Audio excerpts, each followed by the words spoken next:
para pencari kebenaran itu hanya 4 itu, yaitu adalah mutakallimun, batiniyah, falasifah, dan juga sufiyah.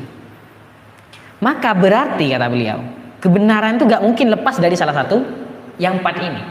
Ya kalau gak mutakallimun ya batiniyah, kalau gak batiniyah falasifah, kalau gak falasifah sufiyah, ya kalau gak sufiyah falasifah, ya gitulah, berputar di 4 itu. Kenapa? Kalau kebenaran tidak ada di 4 tersebut, maka fala yabqa fi darkil haqqi matma'un, tidak ada harapan untuk menemukan kebenaran.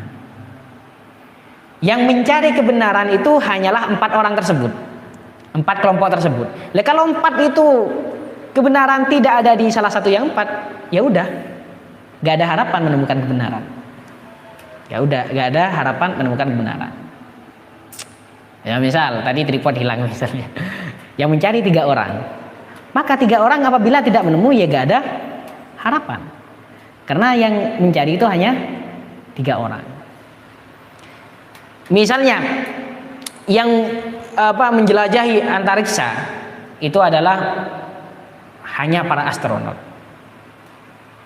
lalu mencari sesuatu di antariksa, sesuatu di di langit, maka ya harapan kita hanya kepada para astronot. Kalau astronot gak nemu ya apalagi kita yang ada di sini gitu loh, makin jauh. Nah, itu adalah kesimpulan beliau dari setelah beliau sembuh dari penyakitnya tersebut. Karena halamat ma'ah sabunga harapan firruju'i dalam abali ila taklidi daka taklid ba'da mufaraqatihi semarena lepas dari taklid. Min syartil muqallid, karena min syartil muqallid setengah dari syarat orang yang senoro, dari orang yang setaklid, Allah ya lama jaqatu oning annahu cak song basera muqallid, annahu cak song guna muqallidun panikah muqallid. Qatu cak oning annahu cak song guna muqallidun panikah muqallid. Kalau semisal tidak ada bukan salah satu dari 4 tersebut, ya gak ada harapan lagi, karena yang mencari kebenaran hanyalah 4. Oh gimana kalau kayak Sufasta'iyah? Ya Sufasta'iyah memang gak mencari kebenaran sedari awal, dia menafikan adanya kebenaran, dia meragukan segala hal, dia bukan termasuk pencari kebenaran. Nah, apakah berarti harus taklid lagi? Bagaimana mungkin orang bisa taklid lagi setelah dia melepaskan dari dirinya taklid? Ya maka sudah bukan taklid lagi, berarti dia sudah ada di luar taklid tersebut, ada di luar taklid tersebut.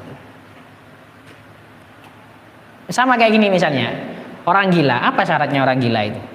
Apa syaratnya orang gila? Ada syaratnya enggak orang gila? Orang bisa dikatakan gila apabila dia tidak sadar kalau dirinya gila. Coba dia sadar kalau dirinya gila, apakah bisa dikatakan gila? Gak bisa. Lalu setelah dia sadar ingin gila kembali, bisa enggak? Ya, sulit. Selagi akalnya belum hilang. Kalau akalnya hilang berarti dia sudah gak sadar lagi, dia menjadi gila. Syarat dari orang gila itu dia tidak sadar kalau dirinya gila. Makanya kalau ada teman kamu gila misalnya, ya nggak bisa disadarkan karena dirinya itu tidak sadar kalau dirinya gila.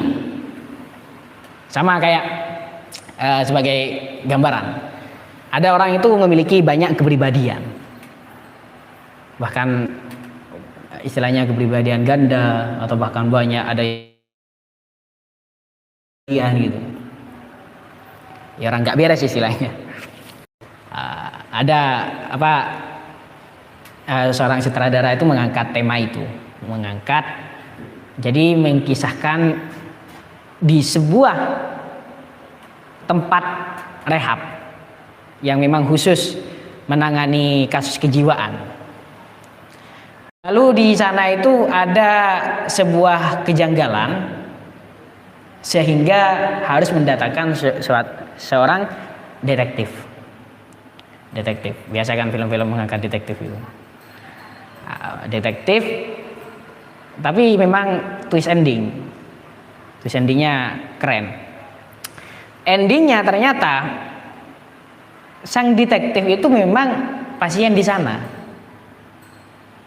sehingga sampai penonton pun juga bertanya-tanya, ini yang benar bagaimana? Apakah ini memang detektif yang ingin mengungkap kasus kejahatan yang ada di di rumah sakit jiwa itu, atau memang ini adalah pasien rumah sakit jiwa yang memang diantara penyakitnya adalah dia berkhayal dirinya itu adalah seorang detektif yang hebat, yang ingin detektif yang hebat yang ingin mengungkap sebuah kejahatan besar. Kata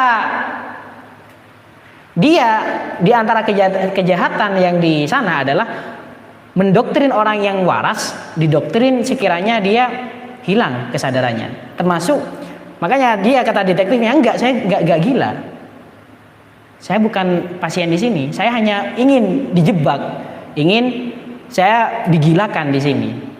Kata perawat-perawatnya, enggak, kamu memang orang sini, tapi berhayalnya detektif. Nah, kayak gitu kan istilahnya, dianya enggak sadar kalau dirinya gila.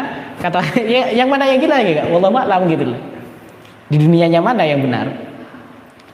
Sampai di endingnya itu